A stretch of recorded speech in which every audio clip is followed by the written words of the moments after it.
Jumpa lagi di Audio TV. Ya, kalau kalian lihat laptop yang satu ini, mungkin rasanya udah nggak asing ya. Belum lama kami sempat mereview saudaranya dari laptop ini. Dan laptop ini juga udah pernah masuk dalam rekomendasi laptop awal tahun 2023 kami. Ya, ini adalah Axio MyBook Z10 Metal. Sebuah laptop yang terjangkau dari Axio yang punya berbagai kelebihan dan tentunya performanya nggak bercanda karena sudah pakai Intel Core generasi ke-12.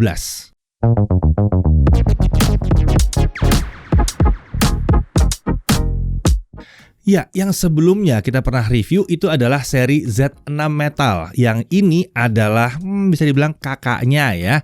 Sama-sama pakai prosesor Intel Core generasi ke-12, punya layar IPS Full HD, menggunakan bodi metal dan harganya terjangkau. Yang satu ini di 8 jutaan aja. Bedanya ada di prosesor yang digunakan. Kalau Z6 kemarin itu pakai Intel Core i3 1215U. Yang ini pakai Core i5 1235U.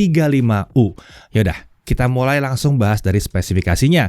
Prosesor seperti kita bahas tadi, Core i5 1235U ya. Codename Alder Lake, fabrikasi Intel 7, 10 core, 12 thread, 2 performance core atau P-core dan 8 efficient core atau E-core. Base TDP-nya 15 watt dengan 12 MB Intel Smart Cache. Untuk integrated graphics dia pakai Intel Iris Xe graphics. Ini menarik karena RAM bawaannya udah langsung dual channel. Jadi integrated graphics-nya terbaca langsung Intel Iris Xe graphics, bukan Intel UHD graphics di sini ya. Dia punya 80 execution unit dan tentunya sudah support akselerasi untuk QuickSync atau QSV dan AV1 juga udah disupport di sini. Untuk RAM yang satu ini langsung 16 GB DDR4 3200 dual channel dan menariknya ini ada 2 slot SODIMM. Jadi dia masih bisa di-upgrade sampai dengan 64 GB kalau dibutuhkan. Untuk SSD dia pakai 512 GB SSD PCIe NVMe. Tidak ada slot SATA tambahan atau M.2 tambahan di sini ya. Untuk konektivitasnya dia pakai Intel Wi-Fi AC9560. Jadi sudah Wi-Fi 5 atau Wi-Fi AC, gigabit Wi-Fi, multi-user MIMO dan versi Bluetooth-nya adalah 5.1. Kapasitas baterainya 55 Wh dan untuk OS dia pakai Windows 11 Pro. Nah, untuk body form factor-nya adalah clamshell klasik. Materialnya adalah kombinasi metal dan polikarbonat. Untuk desain ini masih sama seperti Z6 Metal ya, stylish, minimalis dan cantik. Terdapat logo Axio di pojok kanan atas cover. Lalu untuk warna varian yang kami uji ini adalah namanya Pink Sakura. Ada varian lain yang namanya adalah Black Ninja. Untuk dimensi panjang 32,3 cm, lebar 22,1 cm dengan ketebalan 1,89 cm.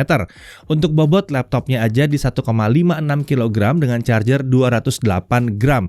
Jadi total kalau dibawa-bawa sekitar 1,8 kg. Untuk display ini adalah panel IPS ukuran 14 inci. Resolusinya udah Full HD ya. Refresh rate-nya 60 Hz dan berdasarkan pengujian kami, brightness-nya di indoor adalah 249 nits. Untuk gamut coverage-nya ada di kisaran 62,2% sRGB dan volume di 63,2% sRGB. Permukaannya udah anti glare, jadi nggak banyak pantulan-pantulan yang mengganggu di sini. Bingkai kanan kirinya juga cukup tipis ya. Sementara untuk kamera sama seperti Z6 Metal yang pernah kami review sebelumnya. Resolusinya adalah 2 megapiksel tapi untuk aspek rasio 4:3. Saat menggunakan 4:3 resolusi kameranya itu ada di 1600 x 1200 piksel, 30 fps kalau perekamannya ya. Nah, kalau dia pakai 16:9 resolusi maksimumnya berubah jadi 720p 30 fps. Privacy shutternya ini juga masih ada ya. Dia bisa menutup keseluruhan kamera dengan warna cover pink sesuai dengan warna laptopnya. Kalau yang ini pink ya, kalau hitam ya hitam gitu ya. Jadi terlihat seperti jendela geser di sini. Untuk kualitas kamera dan mikrofonnya kurang lebih seperti ini.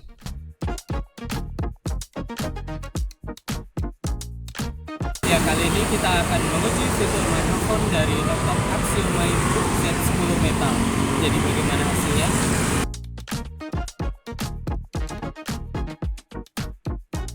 Ya, kali ini kita akan menguji fitur mikrofon dari laptop Axio MyBook Z10 Metal. Jadi bagaimana hasilnya? Ya, untuk yang ini adalah kualitas kamera dari laptop Axio Z10 Metal saat ada di dalam ruangan. Bagaimana hasilnya? Untuk audio, dia menggunakan dua speaker yang terletak di atas keyboard. Untuk kualitas suaranya sama seperti Z6 Metal, bukan yang paling kencang di kelasnya dan punya karakteristik yang dominan di vokal. Meskipun kita masih bisa mendengar bassnya dengan jelas, tapi ya jelas tidak mendentum juga ya. Nah, untuk konektornya di sebelah kiri ada satu DC in, ada satu USB 2.0, ada satu SD card reader. Ini untuk SD card yang besar ya, bukan untuk micro SD aja. Lalu ada satu audio jack combo 3,5 mm. Di kanan ada satu USB 3.2 Gen 1 Type C, ada dua USB 3.2 Gen 1, ada satu HDMI, ada satu Ethernet port juga di sini. Untuk keyboard dia pakai keyboard chiclet, layoutnya sama seperti Z6 Metal, punya tombol anak panah dan tombol navigasi yang full size di sini. Jadi nyaman ya. Saat ditekan tombol terasa sedikit clicky, jadi ada feel yang unik di sini. Keyboardnya juga sudah dilengkapi dengan backlit putih dengan dua tingkat kecerahan. Untuk touchpad jelas ini menggunakan precision touchpad dan letaknya center to space bar. Mantep, bagus banget ini ya. Nyaman sekali untuk mengetik jadinya. Terdapat tombol untuk klik kanan dan kiri juga di bagian bawah touchpadnya. Untuk sistem pendingin dia menggunakan sistem pendingin aktif dengan satu kipas dan satu heat pipe. Intake dari bawah, exhaust ke arah samping kiri, bukan ke arah layar. Sekarang kita masuk ke aspek performanya. Mari kita coba konsistensi performanya dengan Cinebench R15. Kita looping 20 kali. Terlihat di sini bahwa skor maksimal yang bisa dicapai adalah 1092 poin. Ini skor yang sangat oke untuk laptop kelas harga segini ya. Sedangkan skor yang bisa dipertahankan di kisaran 1000 sampai 1030-an poin. Masih mirip dengan skor maksimalnya.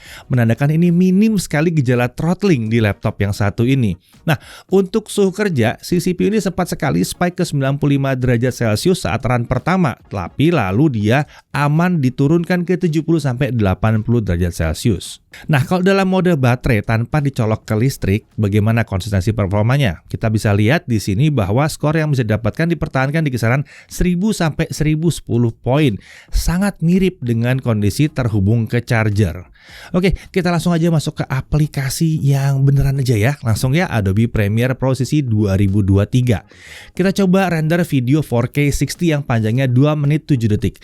Dengan software only ini semua selesai dalam waktu 15 menit 58 detik. Kalau kita pakai OpenCL selesai dalam waktu 9 menit 27 detik. Lalu untuk 1080p 60 fps 2 menit 7 detik. Dengan software only selesai dirender dalam waktu 3 menit 33 detik. Sementara untuk pakai OpenCL selesai dalam waktu 2 menit 29 detik. Lagi-lagi sangat bagus kalau dia pakai OpenCL. Untuk suhu kerja CPU itu sempat spike ke 85 derajat Celcius saat awal proses render, tapi kemudian turun di kisaran 65 sampai 80 derajat Celcius. Jadi lagi-lagi ini suhu yang aman. Kita beralih ke DaVinci Resolve 18, software aplikasi video editing versi profesional, tapi yang gratisnya ini ya. Oke, 4K 60 YouTube itu saya dalam waktu 17 menit 57 detik, sementara kalau 1080p 60 fps selesai dalam waktu 4 menit 57 detik.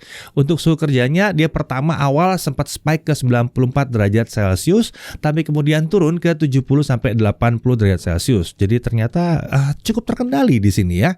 Nah, untuk gaming test kita bisa lihat CS:GO 1080p low di sini. Kita bisa dapat 65 sampai 100 fps. Untuk Dota 2 1080p fastest, screen render 100%, dia masih bisa dapat 48 sampai 80 fps. Genshin Impact 3.5 di sini 1080p lowest render resolution di 1 ya, masih bisa dapat kisaran 55 sampai 60 fps. Masih lancar ya. GTA 5 1080p normal tessellation di off, masih bisa 45 sampai 65 fps. Nah, di game yang satu ini kalau kita jalankan 30 menit kita lihat bahwa suhu CPU ada di kisaran 72 sampai 75 derajat Celcius.